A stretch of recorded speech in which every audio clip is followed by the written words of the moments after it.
Alright, kung pang malakasang sombrero hanap mo, ito na mga idol, napakalupit. O, tingnan mo yung kulay na combination. Tapos, sa pinaka nagustuhan ko dito, hindi siya basta-basta maaalis kahit mahangin. Tingnan mo to mga idol. O, isuot ko mga idol, makikita mo. Mga idol. Tapos, ito ilagay mo dito. Kapag gustong i-adjust, ito lang. O, ganyan mo lang siya. O, di ba? Napakalupit, napakaganda niya. Ito yung kay Mrs., no? Ito yung kay Mrs., ito yung gamit niya, no?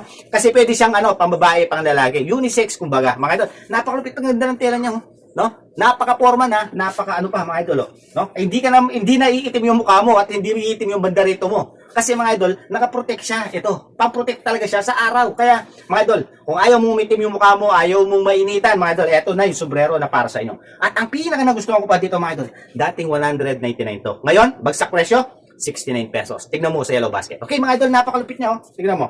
Oh.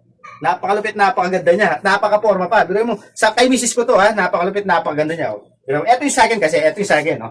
Ito, no? Tornado naman yung sa akin. No? Napakalapit, ikaw nang bahalang humanap ng mga sombrero, no? Tingnan mo. Ito yung gagamitin namin sa summer. At syempre, kahit nasa beach kami, mga idol, kailangan maporma. At yung hindi ka mangingitim. Mga idol, napakalapit, napakaganda. Biruin mo, ha? Yung sombrero pa lang, panalong-panalo na. Mga idol, inuulit ko, dating 199, ngayon 69 pesos na lang kada isa. Kaya click Yellow Basket kung gusto mo ng ganito.